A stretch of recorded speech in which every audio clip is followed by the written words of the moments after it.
Tuhan bersamamu. Dan bersama rohmu. Inilah Injil suci menurut Matius.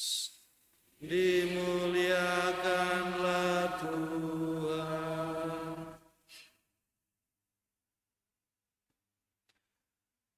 Pada suatu hari Sabat, Yesus dan murid-muridnya berjalan di ladang gandum. Karena lapar, murid-muridnya memetik bulir gandum dan memakannya. Melihat itu, berkatalah orang-orang Farisi kepada Yesus, "Lihatlah, murid-muridmu berbuat sesuatu yang tidak diperbolehkan pada hari Sabat." Tetapi Yesus menjawab, "Tidakkah kalian baca apa yang dilakukan Daud ketika ia dan para pengikutnya lapar?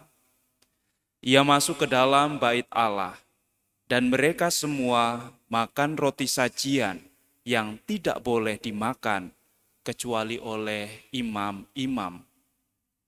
Atau tidakkah kalian baca dalam kitab Taurat bahwa pada hari-hari Sabat imam-imam melanggar hukum Sabat di dalam bait Allah, namun tidak bersalah? Aku berkata kepadamu, di sini ada yang melebihi bait Allah. Seandainya kalian memahami maksud sabda ini, yang ku kehendaki ialah belas kasihan dan bukan persembahan, tentu kalian tidak akan menghukum orang yang tidak bersalah. Sebab anak manusia adalah Tuhan atas hari Sabat."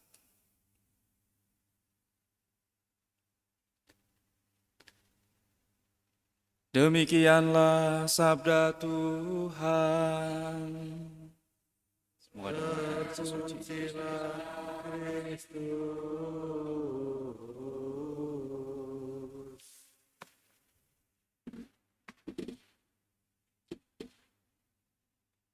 Saudara-saudari dan adik-adikku yang terkasih dalam Tuhan, dalam bacaan Injil, Tuhan Yesus menunjukkan kepada kita bahwa hukum yang tertinggi dan yang terutama ialah kasih dan keselamatan jiwa.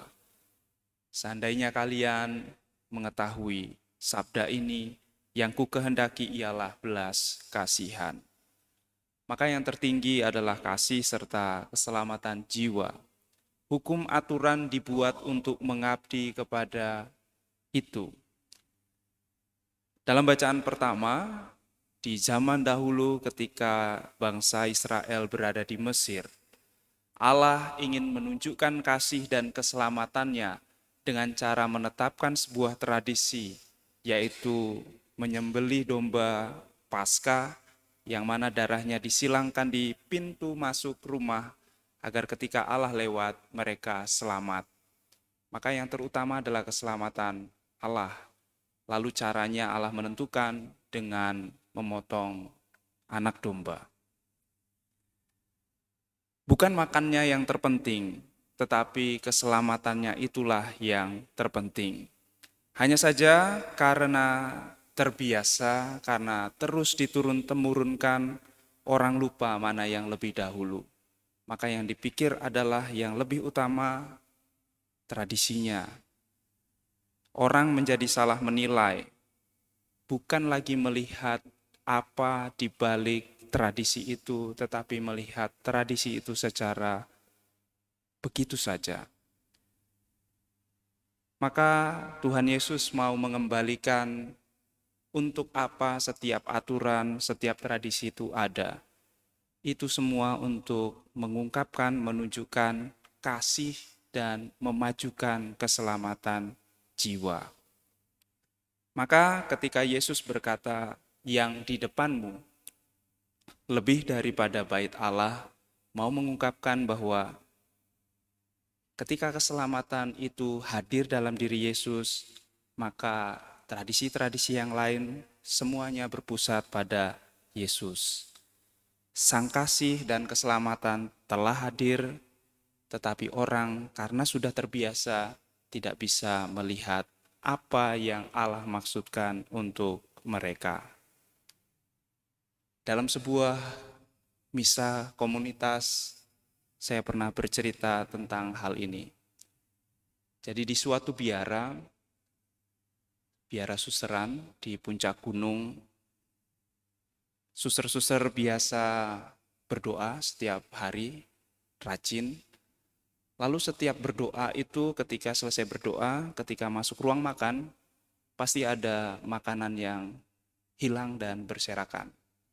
Kemudian suatu saat mengutus satu suster untuk melihat siapa yang mengambil, ternyata beberapa ekor kucing, ya 1-2 ekor kucing. Lalu kemudian pemimpin biara supaya komunitasnya selamat, supaya bisa makan, akhirnya meminta beberapa suster untuk berjaga. Lalu berjalan beberapa waktu, ternyata tidak efektif untuk berjaga karena ada suster yang tidak berdoa. Lalu dimintalah bahwa sebelum berdoa, kucing harus dikurung. Kucing harus dikurung. Maka setelah mengurung kucing, para suster berdoa. Setelah berdoa, karakter kucing dilepaskan. Dan itu berulang-ulang terus bertahun-tahun sampai generasi yang keempat yang tidak tahu asal-usul mengapa kalau mau berdoa harus mengurung kucing.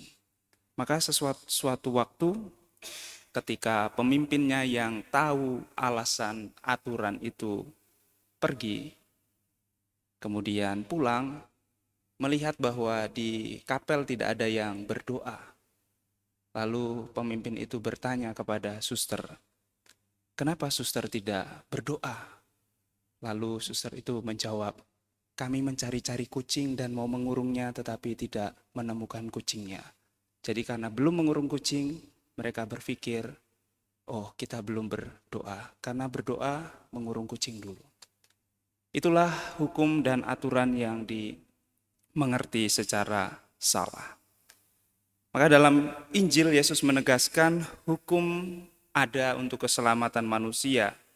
Jadi kalau keselamatan manusia terancam demi menetapkan hukum, maka hukum kasih itu yang harus diutamakan.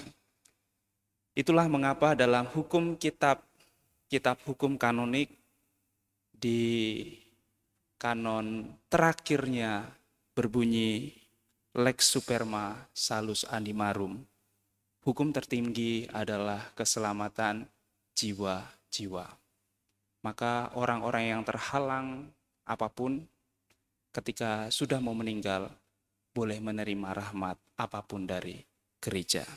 Semoga kita semakin memahami dengan sungguh-sungguh arti hukum dan nilai tertinggi di balik hukum adalah kasih dan keselamatan manusia.